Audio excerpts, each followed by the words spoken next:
Well, let's get to our program today. And again, we have such a large crowd. For those of you who I don't know, my name is Dr. Ray Comiskey. I'm president here at Jefferson College, and we're really thrilled to have such a great turnout for our speaker series program.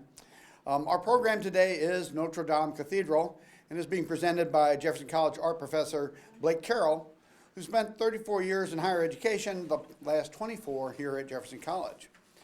Blake received his bachelor's in fine arts from the Kansas City Art Institute, and he also studied at Queens College in New York and the University of Oklahoma, which I assume is still in Oklahoma.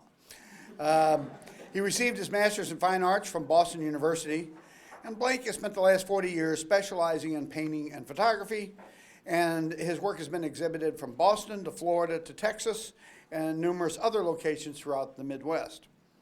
Blake's program today will focus on the Notre-Dame Cathedral.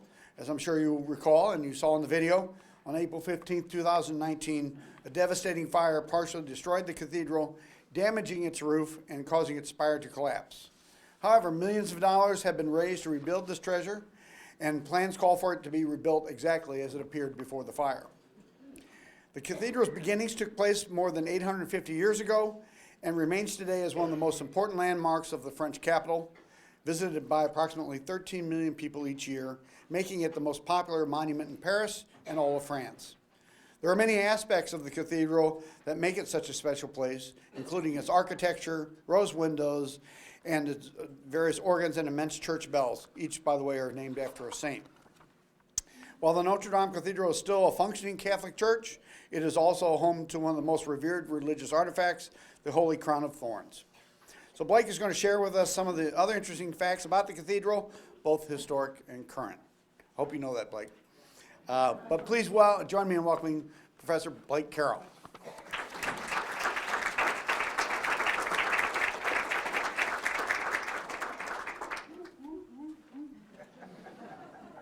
They're all yours, sir. Thanks, Ray. Such a fabulous introduction, you'd almost think I wrote it myself. There were some elements to it that Ray omitted, like my winning the Indianapolis 500 as a teenager, and so he did a little edit job on what I prepared for him.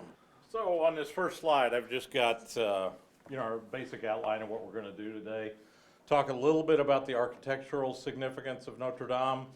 It was something where when Michael brought this up, I thought, I'll just be able to knock this out. I'll look at my notes from my lectures from the survey art course and be able to pull from that and be all good. And I started looking at my lectures and realized I had very little on Notre Dame. So it's something that the cultural significance of the building far outweighs the actual significance of the structure itself. So I'm going to take a little bit of a different angle on talking about it today, but we will touch a little bit on its architectural significance. The relics, as Ray mentioned, are a big part of Notre Dame. And then, as I'm a painter and photographer, I want to talk a little bit about how Notre Dame has influenced painters and photographers over time, particularly in the last 150 years or so. The restoration story here is fascinating. A little bit of infighting going on, which I think only makes for a good story. We're going to look at the proposed designs. Some of them are just insane. I mean, there's no other way to put it. But that's kind of fun. And then Go Crazy Folks, that's a winner. A little nod to Jack Buck. So the building history of Notre Dame is pretty complicated. You know, we think about buildings going up and things going pretty quickly. Think about the ballpark village. You know, we're like, oh my gosh, is this ever going to get finished? We're very impatient now. Well, this evolved over well over 100 years, okay? So the choir and the transept were in place by 1182. The nave by 1225, that's a pretty good year, I guess, right? For a church. And the facade of the church wasn't completed until 1250 to 1260. So when you have these when you have these big building projects in the past, You've got architects and builders that started projects, never saw the end of them, didn't come close to seeing the end of them, and that was certainly the case with Notre-Dame. There was a large basilica in place before Notre-Dame was built on that same site. And one of the big things about Notre-Dame, it was the first really large church to employ what are called flying buttresses. And I'll show you what those are in just a moment. The idea behind Gothic architecture was that it was all about height and light. We want to reach the heavens, and we want the light from the heavens to come in. So, having said that, you'd think a lot of these Gothic buildings would be spectacularly tall, when in fact, they're still large, massive, close to the ground buildings. Sainte-Chapelle is a church that was built after Notre-Dame. And Notre-Dame, you know, we think of its famous rose window. Well, it was the start. And Sainte-Chapelle is a church that took it to its conclusion, where 75% of Sainte-Chapelle's exterior surface is windows. So we don't have that with Notre-Dame, but the idea got started here. Gothic architecture is about building on what was called a skeleton. Let's build a strong skeleton, and then we can put tons of windows in. So there it is, obviously, before last April. And it's a magnificent looking structure. And it's almost hard to look at now, knowing where it is now. So. And here you can see what are called the flying buttresses. This is called a flying arch, and then the large vertical members here are called the flying buttress. And those buttresses help support the weight of the church. Rather than having to have walls that are thick and thick and thick, you're able to buttress the weight, and then that allows you to open it up for windows. So again, that's where the significance of the church comes in that it was able to allow for these huge window-laden buildings to come. And here's a rose window. Miraculously, this largely survived. And that's one of those things where people were just horrified. We're losing our center when this church was burning. The video that Michael pulled together that was being shown while y'all were eating, you know, I think the most powerful part of that is not watching the fire, not watching, you know, the firefighters trying to combat the blaze, but watching the people's reactions. That's what really hits you right here. And then when that spire came down, was there anything more painful to watch? The spire itself was constructed of wood, but then encased in lead. So I'm sure that's a big part of the reason why it did so much damage when it fell. The spire itself this particular spire was built in the 19th century. Now, all this restoration talk, exactly as it was, it was never exactly as it was. The relics that survived, I mean, you can't hardly say it was anything but a miracle. And the three that I've pulled here for you guys to see, the piece on the left is a bone fragment from St. Louis. The nails from the cross are top right, and bottom right is from the crown of thorns. So again, what was inside the church may be more significant than the building itself, and why people feel such a connection to it. Powerful images just in and of themselves when you realize and understand their significance. All right, so as a painter, as a photographer, I'd like to spend a few minutes showing you some artwork that was inspired by Notre-Dame. So this is a painting by an early Renaissance painter named Jean Fouquet, and this was done around 1450. That's getting on up there, isn't it? He was a French miniaturist. When I'm teaching an art history class, it's always very strange to me that we have these projections on the screen, and I'll look up and I'll see the painting, and then I'll realize that particular painting that I have here is 5 by 7 inches. It's half a sheet of notebook paper. And the detail in there is remarkable. A concept like this explains or goes a long way towards explaining why people are often very disappointed when they see the Mona Lisa. Because she's small, she's dark, she's behind bulletproof glass. You know, you just can't hardly see it, and you have these enormous expectations. And I know for me, to a lesser degree, after having taught art history all these years, when I go to a museum and see one of these paintings that I've talked about that I had not previously seen, I'm like, oh, that's what it looks like. So one of the things I ask my students to do is to visit the museum, as they're required to go to the museum, and I ask them to write about the difference between looking at things like this and looking at things in a book and seeing them actually in the museum. And it generates some really good conversations. Israel Silvestre was a royal engraver from the 17th century, and his job, I think this is the coolest sounding job, his job was just to document the buildings around Paris and to go around and make prints and do this, and it's a really nice, again, probably very small image. So those are a couple of the older pieces that I was able to turn up that were inspired by Notre-Dame. And here we're moving into the 19th century. This is by the French neoclassic painter Jacques-Louis David, and it's the coronation of Napoleon. And I thought it'd just be fun to look at something from the inside as opposed to the outside. I have a great story, I think, anyway. This is largely my teaching style, telling stories, making it kind of conversational. But I am 3 handshakes removed from Napoleon. Okay, that raised some eyebrows, right? This was probably 30 years ago, I met an old retired minister. And he went up and shook my son's hand.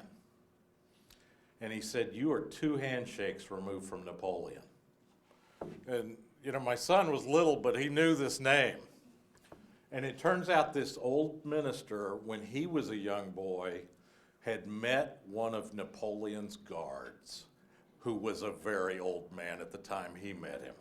And so that handshake from Napoleon to his guard, to this old retired minister named Dwayne, to me, just that many steps. So I found that a pretty remarkable touching of history, if you will. This is Child Hassam. He's a Boston-born Impressionist painter. Everybody knows Impressionism, yes? Okay. So kind of a nice little painting where, you know, is it about the cathedral, or is it about the family walking down the sidewalk here? You know, you have kind of a different twist on it.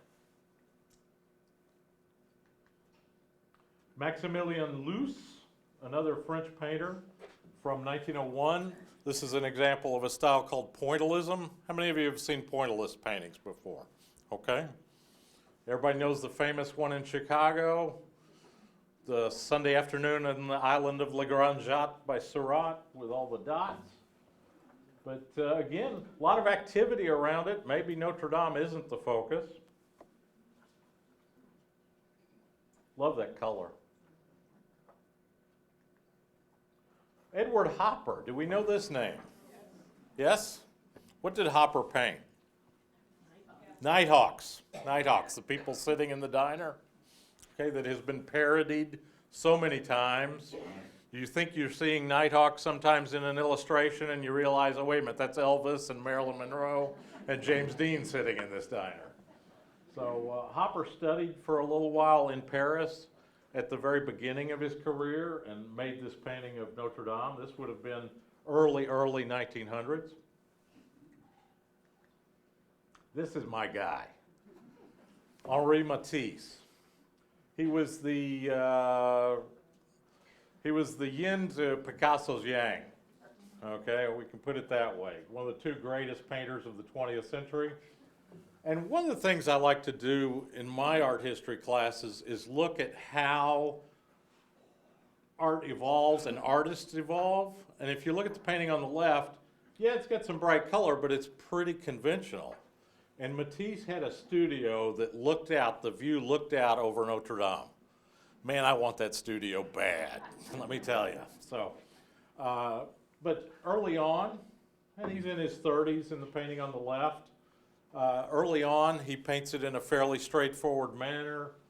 The painting in the middle is, he's probably around 40 when he paints that, and he's starting to simplify things.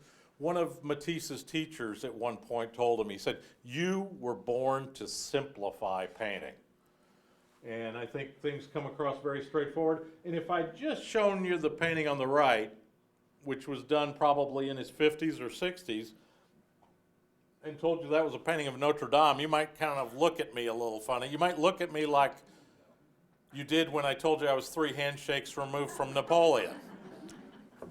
But when you look at the progression here, it makes perfect sense. That's a problem with a lot of people's response to abstract painting today, is they don't see the background and they don't ask the questions. How did we get here, as opposed to just, what is it at that point?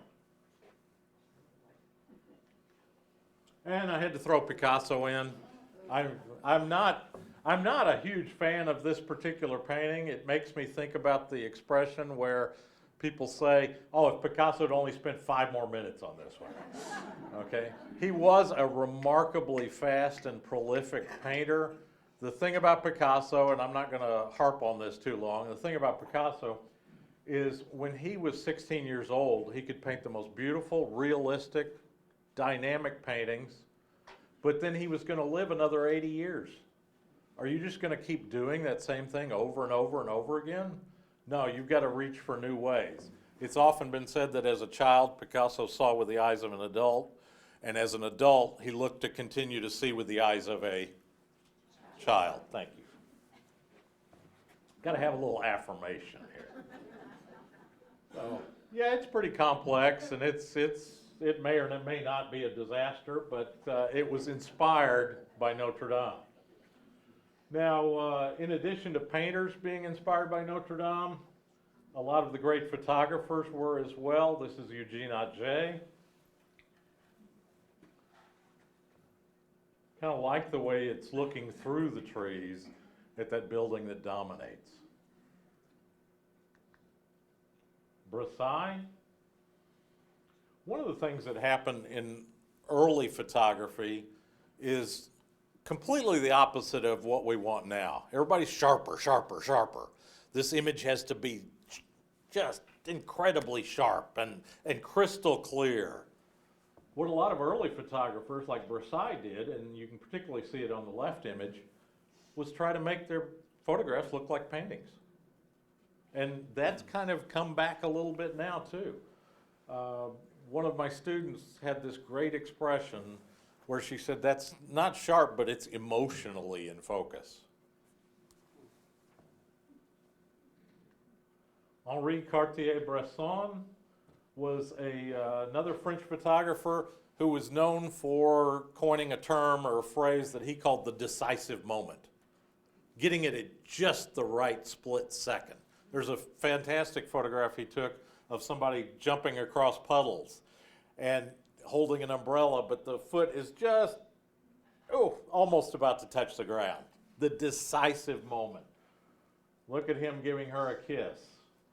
I'm not sure she looks terribly amused or interested. Don't anybody say this, but that kind of looks like my wife. All right. Enough throwing her under the bus, right?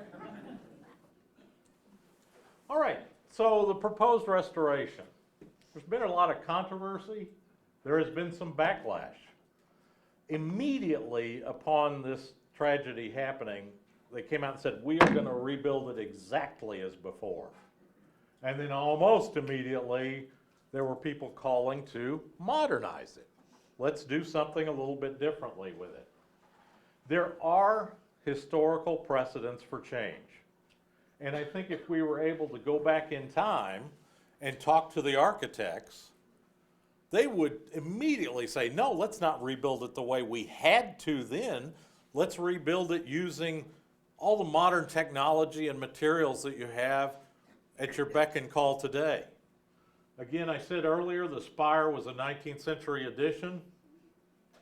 There have been other controversies over not only restorations, but let's say monument building competitions.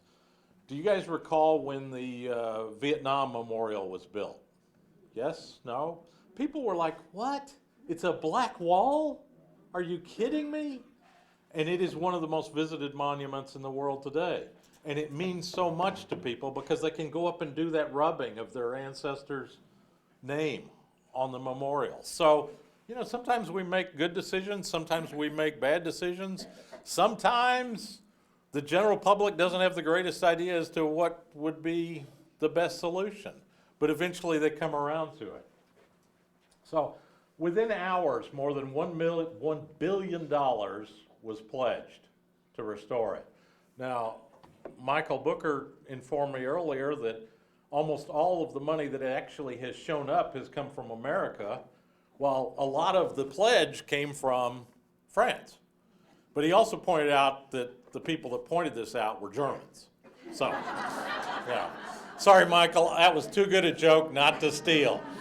Okay, so I know the only person that I immediately knew, and it was kind of funny in France, a lot of the billionaires were competing.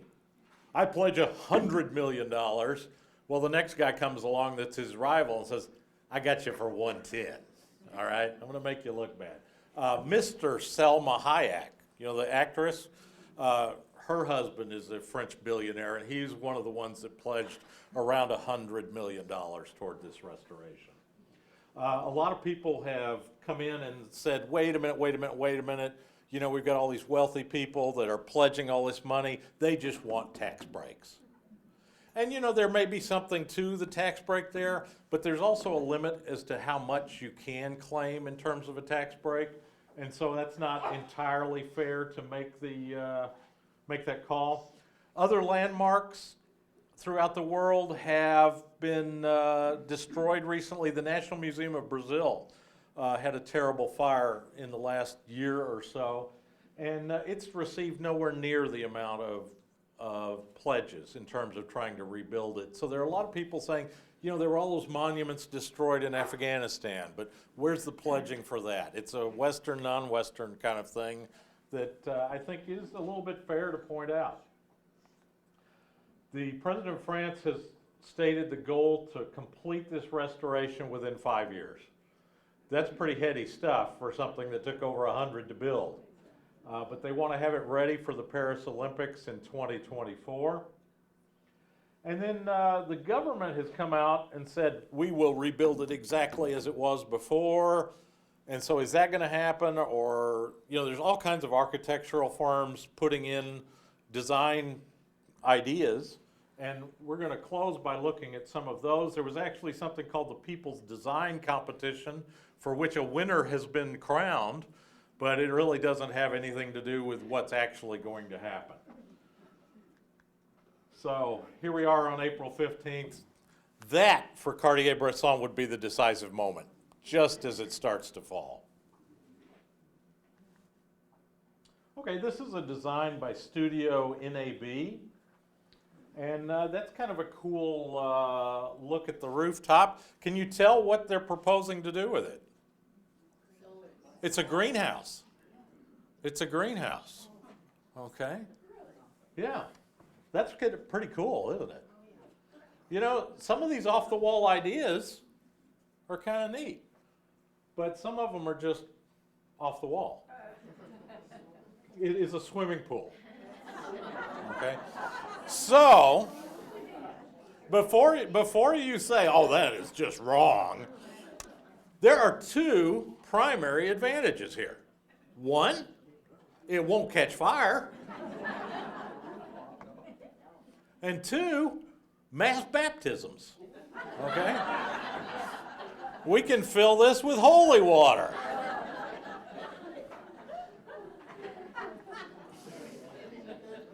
My mother is 90, she'll be 91 in a couple of weeks, and she lives with us now. And we were talking about her hometown in Texas the other day, and she told me she was raised in the Baptist church. And she told me she was baptized in the cotton gin, in the pool at the cotton gin.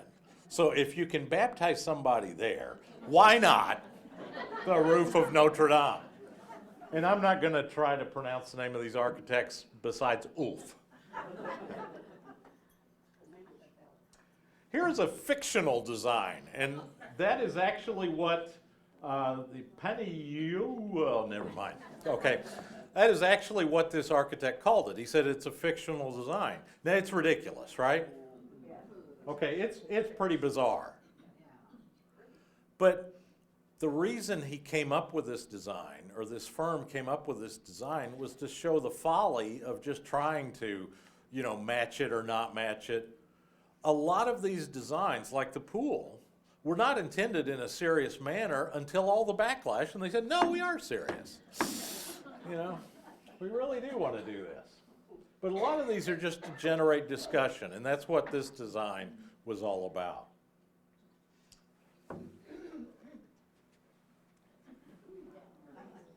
That is gorgeous. There's just no other way to put it. And it's a logical extension of building on, modernizing, recognizing what was great about Notre-Dame with the rose windows and taking it up. I think I'd be disappointed if they didn't do this. Oh, I can say that name. Alexander Fantozzi. Yeah.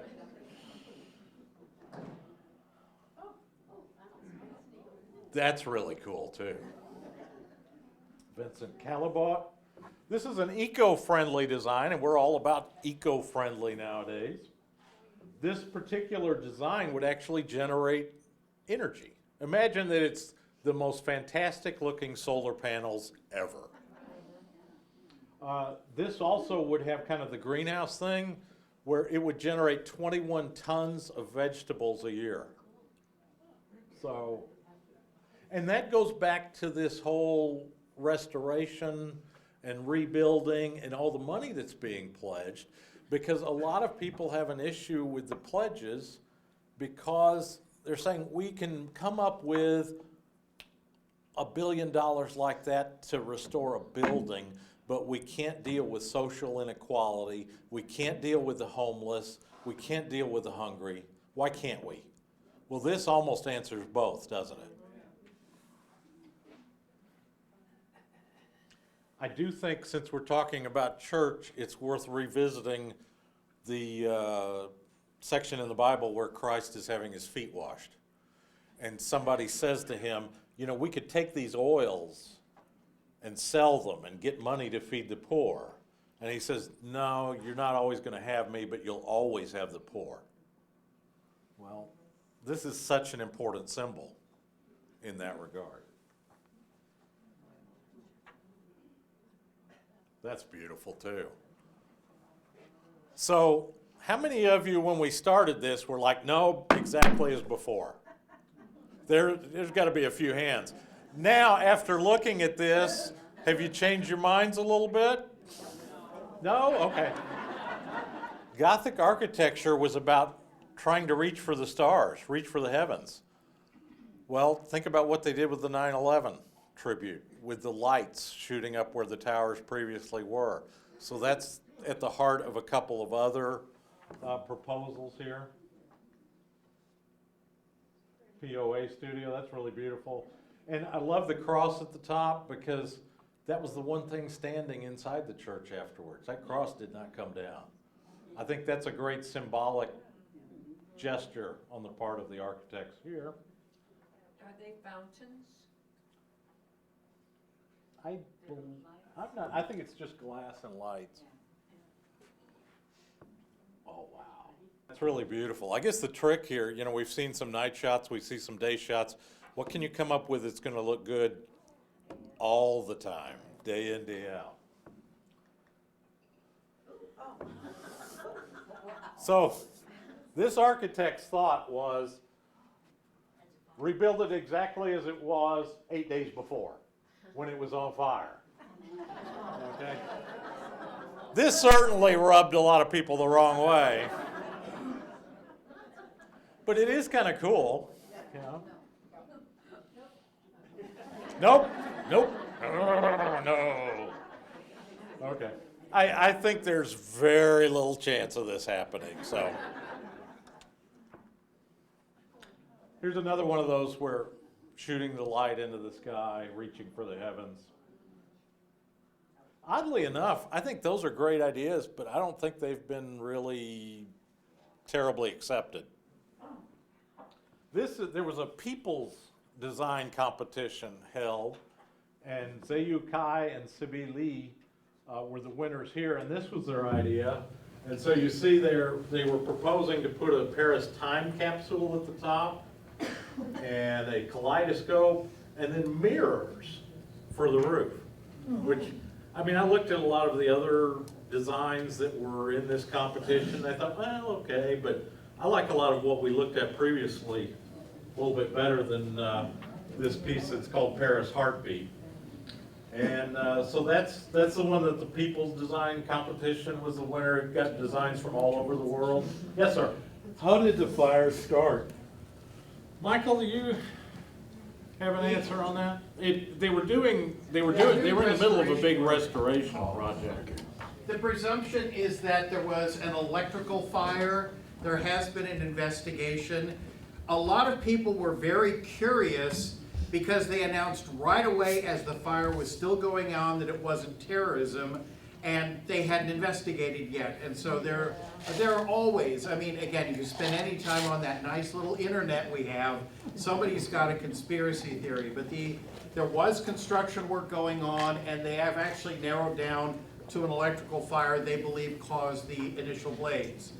Part of it has to do with the fact that they had just shut down for the evening and did not shut down correctly. That's also why there was no loss of life, because most everybody was out of the building. There were not thousands of tourists inside, because that could have been catastrophic. Okay. Thank you. Yes? Who owns the building? I'm sorry? Who owns it? It's the Catholic Church. Yes, the Catholic Church Catholic owns it? Church, yeah. So basically, they're the ones that are gonna have the final decision how it's gonna be restored. Oh, I'm sure. Probably come out of the Vatican, I would think. Probably. The government owns it. Do we have a progressive or a conservative pope now? He's progressive? Oh, yeah, I just read some things about that. He's very progressive, isn't he? All right. Yes?